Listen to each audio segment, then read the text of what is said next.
잠깐 마지막에 이런 말씀을 드렸었는데 지금 그 에피쿠로스로 들어가기 위한 작업인데 우리는 이 알미라고 하는 것들이 참과 거짓이라고 하는 이것과 그죠?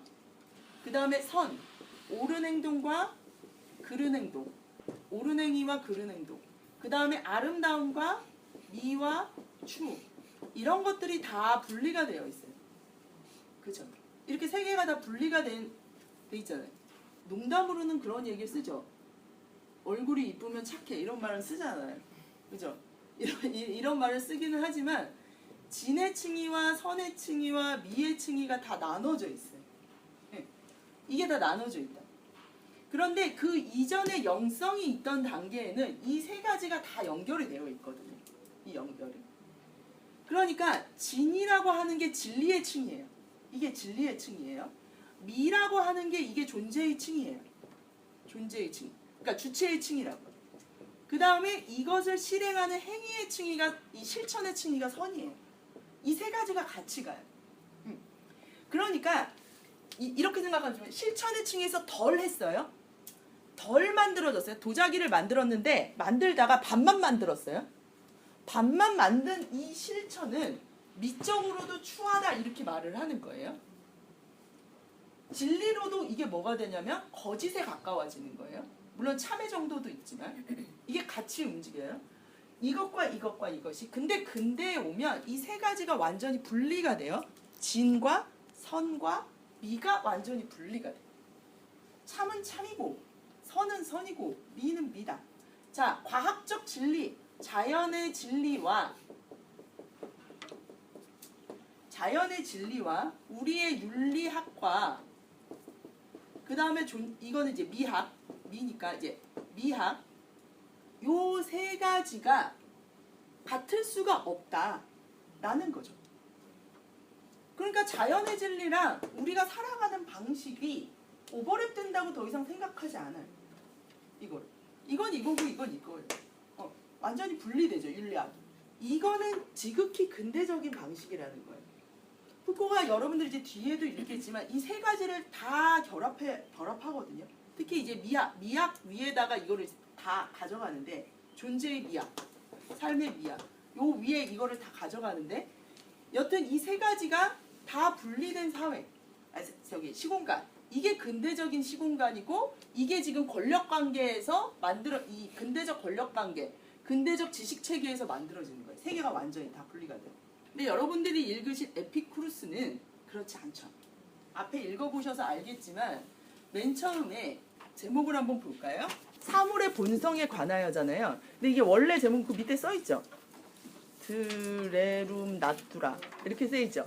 이게 자연에 관하여 라는 거예요. 원래는 자연과 본성. 그래서 차례를 잠깐 보시면은요.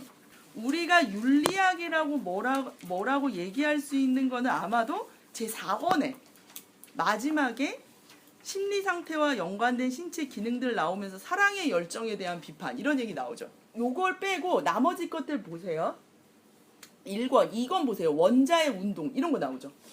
원자 2차적 성질을 지니지 않음, 세계의 무한함, 생성과 소멸, 영혼의 필멸성에 대한 증명들 뭐 이런 얘기들이 막 나와요. 그 다음에 5권도 이게 천체론이에요. 그러니까 이 에피쿠로스 여러분들이 뭐 에피쿠로스 이러면 아시는 분들은 학교에서 배웠던 걸 잠깐 떠올려 보면 뭐 쾌락, 아타락시아 막 이런 걸 외웠잖아요. 스토아 막 이렇게 아파테이아 막 이런 거 이런 거를 이제 우리가 생각을 해보면 이 당시에 있었던 에피쿠로스나 스토아들이 철학이 아니다. 우리가 읽었던 데도 철학이 아니다. 그리고 굉장히 소극적으로 자기의 안위들, 자기의 그 양생이나 자기의 개인적인 생활을 돌보는 것 이런 거라고 생각을 하는데 지금 이 루크레티우스가 보여주는 것은 어마무지한 자연학이잖아요. 그렇죠? 이 자연학이 갖는 의미가 뭔가 우리가 스토아도 이제 볼 거예요. 그 자연학이 완전히 다른데 에피쿠로스에서 핵심적으로 나오는 이걸 다 얘기를 드릴 수 없고 핵심적으로 나오는 거를 오늘 한 2가지 정도 얘기를 드릴 건데 그 2가지가 바로 이 자연학과 관련이 되어 있어요. 오늘날 말로는 피직스, 물리학이라고 부르는 거죠. 자연학과 물리학은 약간 차이가 있기는 한데 일단은 그냥 갈게요. 자연학 물리학 이렇게 얘기가 되어지는 건데 여러분들이 읽으시면서 느끼셨겠지만 지금 루크레티우스가 루크레티우스도 에피쿠로스도 하여튼 그 에피쿠로스가 이 자연학과 물리학에 주목하는 이유가 뭐죠? 이렇게 방대하게 지금 이 얘기를 하잖아요. 여러분들 쾌락 읽어도요. 막 거기도 또 그 이 얘기가 또 나와요. 막 대체 이 짓을 왜 하고 있냐? 쾌락을 하는데 괴로워 죽겠어. 1년 동안. 왜 하냐고. 왜? 신으로부터 벗어나. 그죠? 그러니까 자연학과 물리학을 하는 것은 여기서 말하면 종교나 신적인 세계, 그죠? 이 신화적인 세계, 종교적인 세계, 신적인 세계로부터의 이 벗어남이죠. 종교와 신의 속박으로부터의 벗어남이에요. 이걸 벗어나야 된다는 거예요. 지금 보세요. 에피쿠로스가 요거는 하나를 가져가자고요. 에피쿠로스의 이 최고의 주체의 상태, 최고의 주체화의 양식은 쾌락이라고 부르는 거에 가 있어요. 아타락시아라고 부르는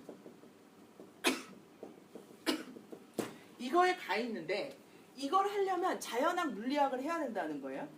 왜냐하면 이거를 해야 종교, 신의 속박에서 벗어나는 것이 가능하다는 거죠. 그럼 결국 이 쾌락은 이것과 관련이 되겠죠. 종교나 신의 속박에서 벗어나는 것과 관련이 되겠죠. 그렇죠? 여기까지 이해가 되셨어요? 그럼 대체 종교와 신의 속박이라는 게 뭐냐? 이거죠. 이거. 대체 종교와 신이라고 하는 종교 혹은 신 이런 것들이 갖고 있는 것은 뭐냐? 간단히 말하면은 두려움, 공포예요. 우리를 두려움으로부터 벗어나게 하는 것. 이게 핵심. 종교, 권력 이런 것들, 신이라고 하는 것의 이름으로 제기되어지는 것들, 종교 권력들 이런 것들이 권력화되는데 핵심적으로 작용하는 장치가 뭐냐면 두려움과 공포라는 거예요. 폭력이 우리를 나 안 하면 죽어? 이러고 때리는 그 자체가 아니라 우리한테 무슨 감정을 일으키는 것? 두려움과 공포의 감정을 일으키는 것. 이것이 우리를 속박시키는 핵심적인 장치라는 거예요. 핵심적인 데 이걸 불러일으키는 거예요. 두려움과 공포. 우리 많이 느끼잖아요. 그죠? 실제가 중요한 게 아니죠. 실제로 저기서 핵을 쏘는 게 중요한 게 아니잖아요. 계속 쏠 것처럼 하는 거. 계속. 이게 근대 권력이 아주 특별한 모습이거든요. 새로운 권력이. 절대 안 쏴요. 근데 뭘 하냐면 협박해요. 협박.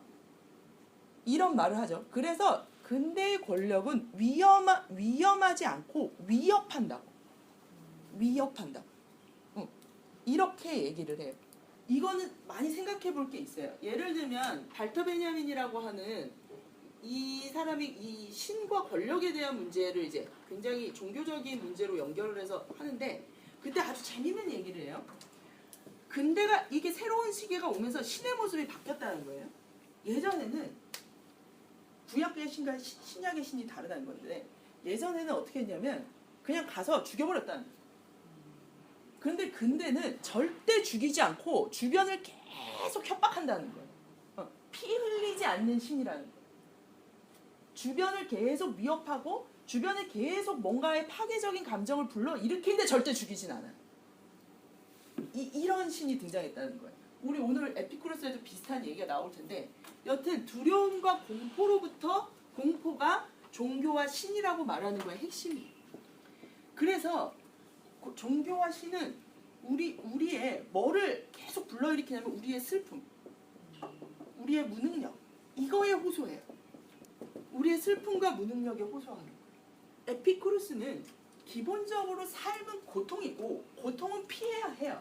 그래야 쾌락이 오는 거겠죠. 이게 기본인데 그런데 이 고통, 우리의 삶을 고통으로 규정짓는 더 근원적인 원인은 고통 그 자체가 아니라 두려움과 공포예요. 두려움과 공포. 고통으로부터 우리가 쾌락으로 간다라고 할 때 이 고통의 원인을 어디서 찾는 거냐면 바로 두려움과 공포에서 찾는 거예요. 그러니까 이거를 어떻게 제거할 건가? 이거를 제거하는 것이 고통을 제거하는 길이에요. 그래서 우리는 근원적으로는 고통스러운 존재들이 아니라 겁먹은 존재들로 그려져요. 에피쿠로스한테. 실존적인 문제에서 겁먹은 존재다. 이 겁을, 두려움을 어떻게 없앨 수 있을까? 이때 자연하게 나오는 거야. 이 이치를 알면 된다. 이 이치를. 종교, 우리가 신이 어디서 나왔냐면 이런 거죠. 어떤 사건이 일어났어요. A라는 사건에서 B라는 사건이 일어났는데 여기서 이게 왜 일어났는지 몰라. 깜짝 놀라. 그럴 때 뭐라고 하죠? 깜짝 놀 때 오마이갓 이러잖아요. 깜짝 놀라. 뭔지 모르겠어라는 뜻이라는 거야. 갓이라는 게. A에서 B가 일어났는데 뭐지? 나로선 이해할 수 없어. 이 이유를 알 수가 없어. 라는 표현이 갓이라는 표현이라는 거야. 그러니까 갓이라는 건 그 처음부터 인간이 이해할 수 없는 어느 무능력의 지점, 인간의 무지의 지점과 연결이 되어 있어요. 그런데 이게 전도되면서 이제 신은 무엇을 계속 증폭시켜야 자기의 존재를 영위할 수 있겠어요? 우리의 무지를 계속, 기적, 놀라운 걸 계속 보여줘야 오마이갓 오마이갓 이럴 거 아니에요. 그죠? 그래서 이 신이라고 하는 것의 두려움과 공포는 결국에는 무엇이냐면 이 무지로부터 비롯된 무지. 우리의 무지, 이 슬픔과 무능력에 호소한다고 그랬잖아요. 이 우리의 무지에 호소하는 우리의 무지. 진짜? 정말? 확실해? 계속 물어본다. 의심할 때까지, 못 믿을 때까지, 내가 아는 게 없다고 생각할 때까지 정말? 정말? 정말? 이렇게 묻는다는 거예요. 끝없이. 그러니까 우리를 쾌락으로, 우리의 현세의 삶을, 내 주체를 쾌락적 주체로 가져가기 위해서는 반드시 두려움과 공포라는 감정을 없애야 되고 여기에 무지라고 하는 것이 매달려 있기 때문에 이 자연학과 물리학이라고 하는 이 진리의 체계로 우리가 들어가야 된다. 이 진리, 진실의 체계로, 진리의 체계로 들어가야 돼. 그러면 이제 이 구도는 이해가 되셨죠? 그러니까 의심하세요. 뭔가 자꾸 누가 옆에서 이게 슬픔을 불러일으키는 이런 담론을 만들어내는 건 일단 잠깐 의심하셔야 돼요. 그게 뭐 진보든 뭐 누구든 뭐든 다 상관없이 이것이 우리의 슬픔과 지금 무능력에 호소하고 있는가? 이거. 이거를 한번 잘 생각해 보시면은 좀 기준이 생겨요. 내가 어떤 뭐 정보나 이런 것들을 판단할 때. 그래서 요렇게 되면 그럼 과연 이 무지의 핵심이 되는 게 뭐냐? 이제 나와야 될 거 아니에요? 우리를 두려움과 공포로 몰아넣는 이 무지의 핵심이 뭔가? 이 세계의 어떤 상에서 우리는 계속 오마이갓을 외칠 수밖에 없는가? 이게 문제가 되겠죠. 그렇죠? 그 지점이 무한이라는 지점이에요. 무한. 이상한 얘기가 나왔죠, 갑자기? 이 무지를 깨는데 핵심적으로 들어가는 이 에피쿠로스가 말하는 세계상은 무한과 관련되어 있습니다. 무한. 신과 종교를 통해서 일으키는 우리의 두려움, 뭐 죽음에 대한 공포, 뭐 기타 등등 여러 가지의 이제 것들이 있겠죠.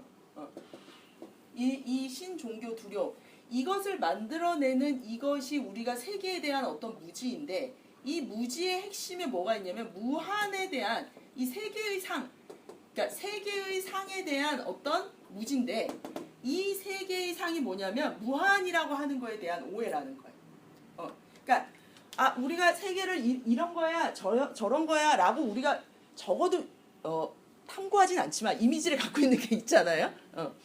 그 이미지를 갖고 있는 것에서 핵심적으로 문제가 되는 게 이 무한이라는 지점이라는 거죠. 그러니까 거꾸로 말하면 신과 종교가 두려움과 죽음이라고 공포를 만들어낼 때 요 지점을 묘하게 전도시키면서 우리를 절로 몰아넣는다는 거예요. 이걸.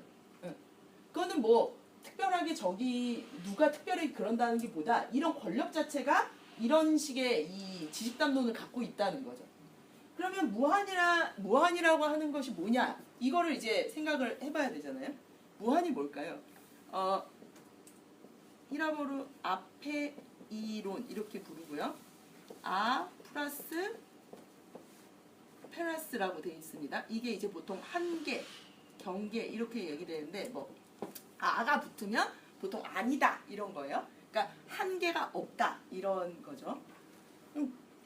무한, 이 무한에 대한 세계상을 무한으로 가져가는.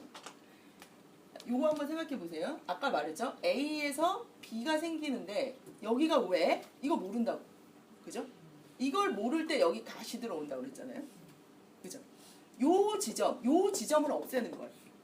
이 지점을 없애는데 무한이라고 하는 개념이 필요하거든요. 요 지점이.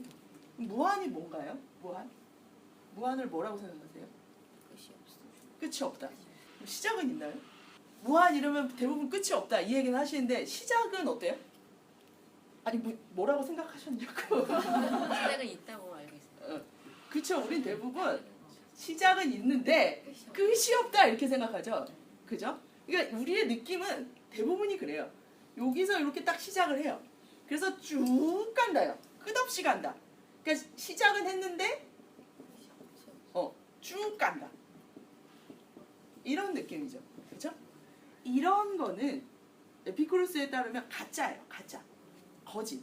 거짓된 무한의 모습이에요. 이런 거는 지속이라고 불러요. 무한이 아니라. 쭉 계속 가는 거죠. 일단 출발이 있으면 쭉 계속 가는 거죠. 이런 것은 지속이라고 불러요. 지속. 자, 이런 거죠. 우리가 갖고 있는 무한 개념은 이래요. 계속 사는 거예요. 계속 사는 거 대부분. 자, 영혼이 있어요. 그죠? 이 영혼이 어떻게 가는 거예요? 죽은 다음에도 쭉 가는 거예요. 이런 걸로 자꾸 무한을 상상해요. 그쵸? 그렇지 않나요? 내가 뭘 가지고 있어. 영원하다. 이런 느낌 뭐로 가져가는 거죠? 내가 일단 가졌어요. 가진 게 없는데 영원하길 바라진 않으실걸요? 난 개털 거지야. 나 지금 너무 막 상처 입고 슬픈데 슬픔이여 영원하라. 개털이여 영원하라. 이럴 사람은 없잖아요. 그러니까 일단은 손해진 게 뭐가 있어요. 그거를 계속 가져간다는 거예요. 계속 가져간다. 이렇게 무한을 계속 상상해요. 우리한테. 무한을. 그러니까 어떤 동일성이 유지되는 거죠. 쭉 지속이라는 거. 어떤 동일성의 유지예요. 동일성 위에서 변화들은 있겠지만 동일성은 유지되죠. 아니 예를 들면 이런 거예요. 내가 만약에 죽어서 이게 죽음이 있어요. 다음 생에 잘 태어나고 싶어. 이런 생각을 하는 이유는 여기까지도 내 동일성이 유지된다고 생각하니까 그런 거죠. 만약에 여기서 끊겼어. 그러면 이 뒤가 내가 알 수가 있어요? 없어요? 없잖아요. 그죠? 우리가 암묵적으로 가져가고 있는 게 있다고요. 천국에 태어났는데 여기도 책이 계속 나오잖아요. 천국에 태어났는데 전에 있던 기억을 싸그리 다 까먹었어. 치매처럼 다 까먹었어. 그러면 그게 무슨 의미가 있냐는 거예요. 지금 나한테. 그죠?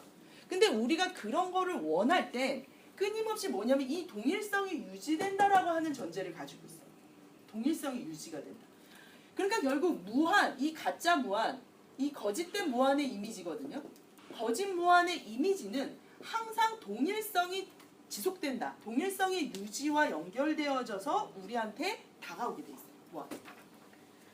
그러니까 이런 면에서 방금 말했던 쾌락 한번 보자고요. 쾌락. 내가 지금 너무 보라를 만나서 너무 즐거워. 그러면 다음에도 또 이 사람을 만나고 싶은 이유가 뭐죠? 즐거우려고. 즐겁다고 생각을 하잖아요. 그 믿음은 대체 어디서 나왔어요? 그걸 물어보니 대체 그 믿음은 어디서 나왔냐? 우리 이런 걸 갖고 있다.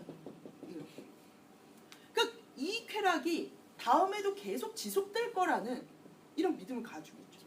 영혼도 계속 지속될 거라는 믿음을 갖고 있다는 거예요. 난 아닌데요? 근데 이게 어디서 드러난다고 말하냐면 죽음에 대한 두려움 없냐는 거예요. 죽음에 대한 두려움. 이렇게 물어보면 죽음은 어떻게 해? 여기까지가 삶이고 그 다음에 죽음이 오는데 여기가 딱 죽음이란 사건이 있잖아요. 여기에 나라는 게 있어요. 자, 이 일로 옮겨갔을 때 거기 너무 아무도 못 알아보고 사람들도 나를 못 볼 거고 저기 가면은 깜깜만 할 것 같고 무섭고 이런 거는 다 뭘 전제한 거예요? 나를 전제한 거죠. 그쵸? 나를 전제한 거예요. 이게 이렇게 계속 된다고 생각하니까 슬픈 거잖아요. 내가 이렇게 계속 된다고 생각하니까 이 이후에도 그렇게 된다고 생각하니까 지금 이거를 못 누리는 거에 대한 슬픔이잖아요. 근데 만약에 이런 그냥 이렇게 이렇게 생각해보세요. 여기에 이 순간에 다 모든 앞에 있던 모든 기억이 다 사라진다. 오늘 책에 나온 거죠. 기억이 완전히 사라진다. 그러면 이때에 내가 뭘 향유했는지 모를 거 아니에요. 그죠? 그러면 여기에 있는 게 두려운지 기쁜지 모르죠. 그렇잖아요. 그러니까 지금 태어난 친구들은 예를 들면 80년대가 어떤 시대인지 전혀 모르듯이 그때의 감정을 가지고 80년대 참 좋았지 이렇게 2000년대생이 말할 수는 없잖아요. 똑같다고. 이쪽으로 옮겨가서 우리가 만약에 여기가 단절이 된다면 이게 있을 수 없는데 우린 계속 이거의 지속을 생각한다고요. 무한으로. 그래서 죽음에 대한 두려움이 여러분한테 있다면 이거는 지금 우리가 이미 나에 대한 어떤 지속성을 갖고 있다는 거예요. 나에 대한 지속성. 누가 돌아가셨을 때도 마찬가지라는 거예요. 그게 왜 책에 나오잖아요. 왜 그렇게 슬프냐고. 그거는 이 사람이 거기까지도 계속 뭐가 지속이 될 거라고 믿고 있기 때문인 거고 그 위에서 우리가 갖는 두려움이 그 슬픔이라는 거죠. 이렇게. 그런데 가만히 따져보면 이렇다는 거예요.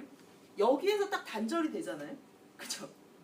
그러면 나는 죽음을 경험할 수 있어요? 없어요? 나는 죽음 이후를 경험할 수 없죠.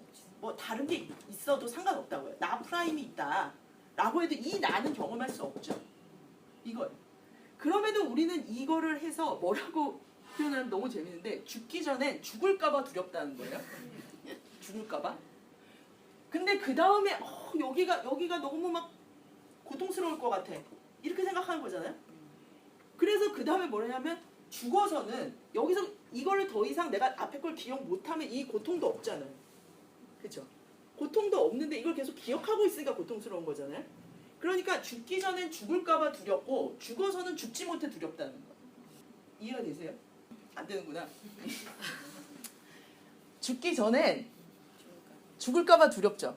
그죠? 왜? 이걸 못 누릴까봐. 그죠? 그런데 저기에 갔는데 여기라고 하는 어둠의 세계가 있잖아요. 그럼 이 어둠의 세계에서 난 계속 고통을 받을 거라고 생각을 하잖아요. 그러면 이 고통을 끝내려면 죽으면 되잖아요. 내가 없으면 되잖아요. 그죠? 그런데 이거를 상정하게 되니까 여기서 죽지 못하고 계속 있는 거죠. 이 영혼이 고통에 계속 시달리는 거잖아요. 계속. 흩어지면 되는데. 그래서 죽기 전에 저기 갈까봐 두렵고 여기 있으면 죽지 못해 두렵고 이렇게 된다는 거예요. 양쪽. 그러니까 결국 동일성을 갖는다는 게 죽기 전이나 죽은 후의 삶에 대해서 우리한테 어떠한 쾌락도 줄 수가 없다는 거예요. 어떤 즐거움도 편안함도 줄 수가 없다는 거예요. 동일성의 유지, 영혼의 지속. 계속 이렇게 믿는다는 거죠.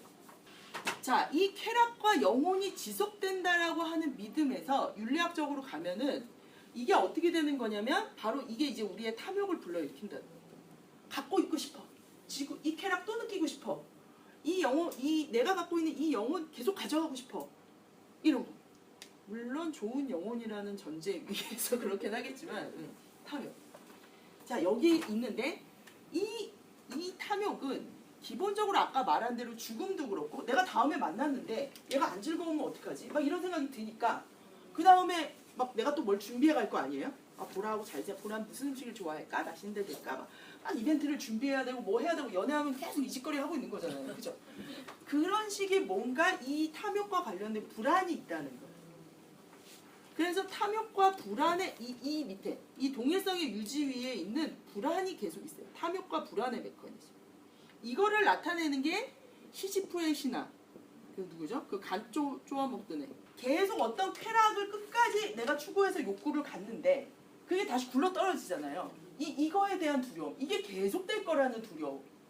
내가 이 사람을 만나서 즐거웠는데 다음에 안 즐거우면 어떡하지? 이걸 왜 걱정하냐는 거예요. 왜? 뭐를 전제하고 있습니까? 이거. 내가 이번에 즐거웠거든? 다음에도 즐거워야 된다는 믿음이 있으니까 다음에 이게 이렇게 떨어진다, 관계가.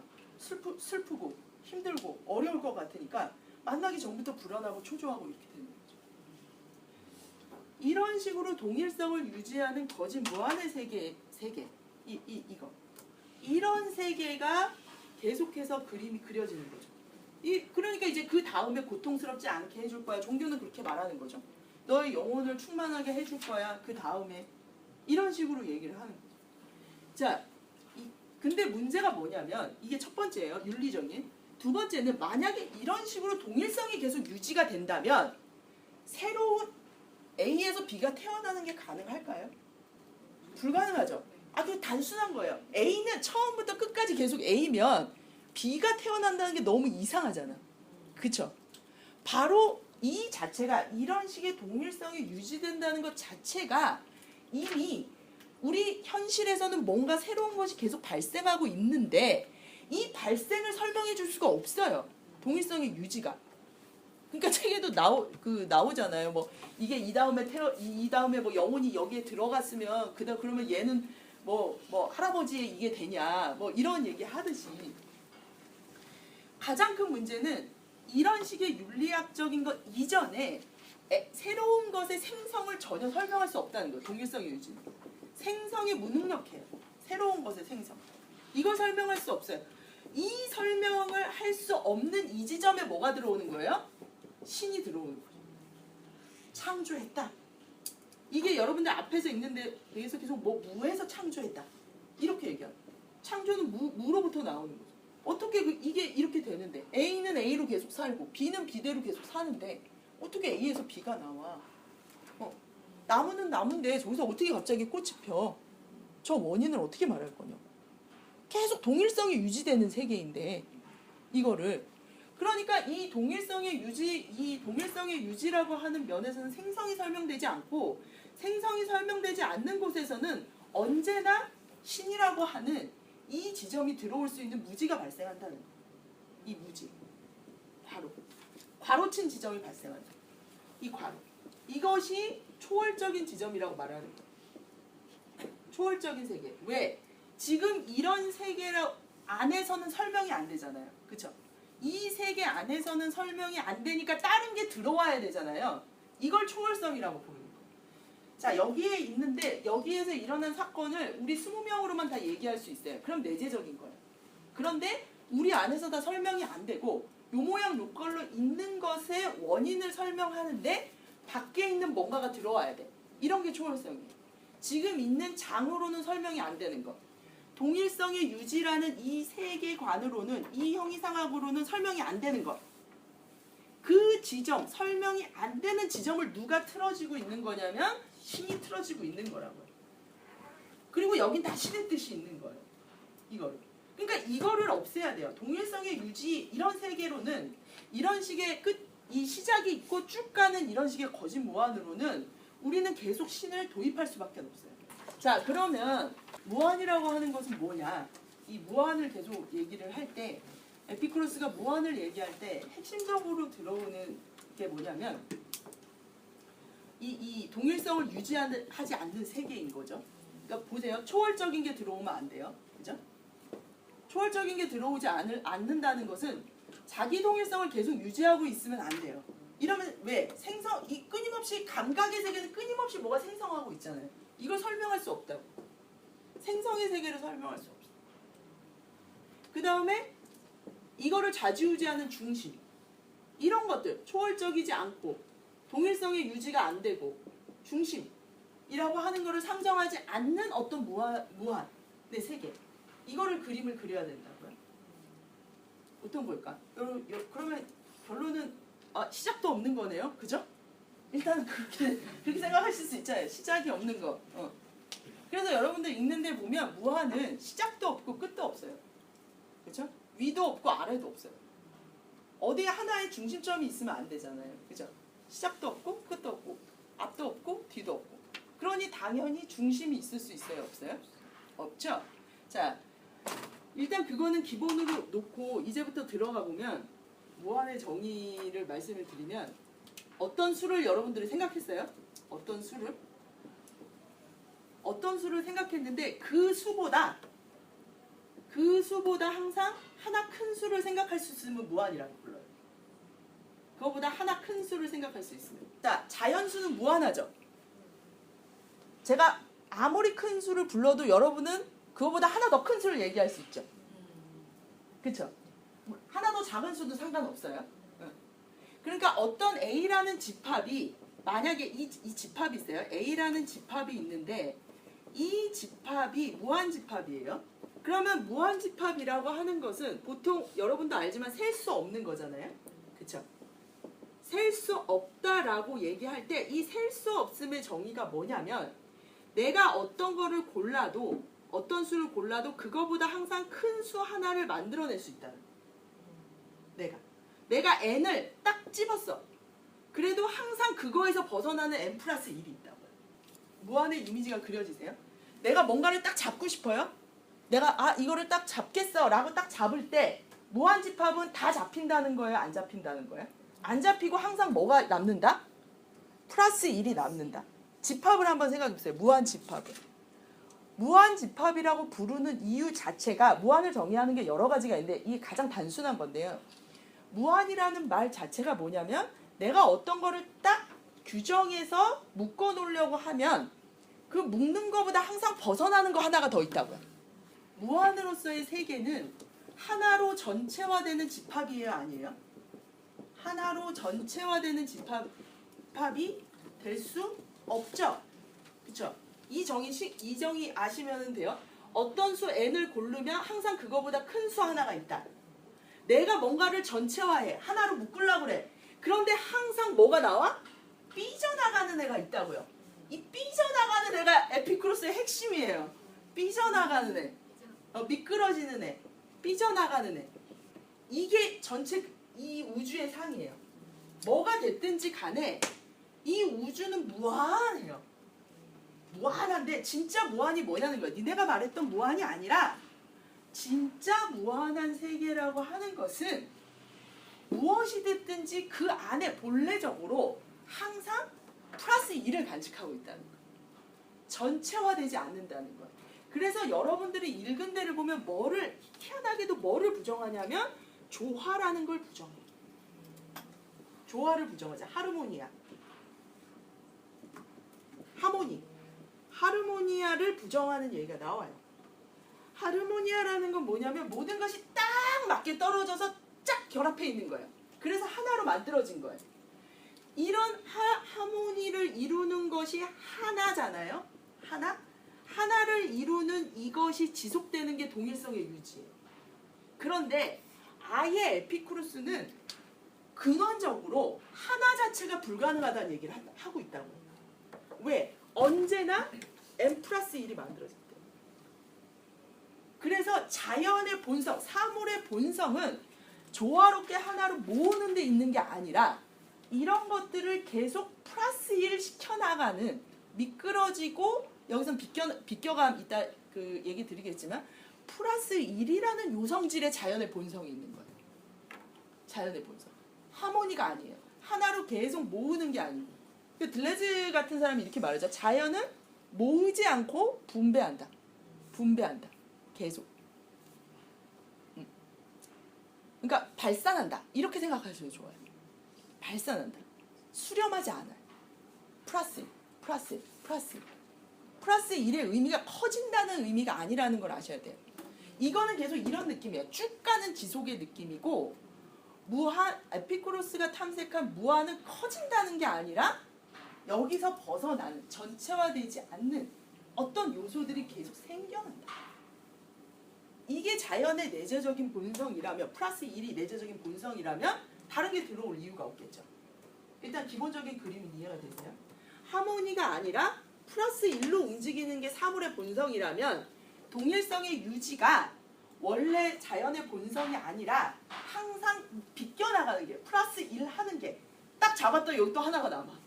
이게 무한의 이 두려움이거든요. 잡았더니 하나가 남아. 또 잡았더니 하나가 남아. 잡았더니 하나가 남아. 계속. 조화로 안 잡혀. 안 잡히는 게 원래 그거라. 이거를 내재시키는 거예요.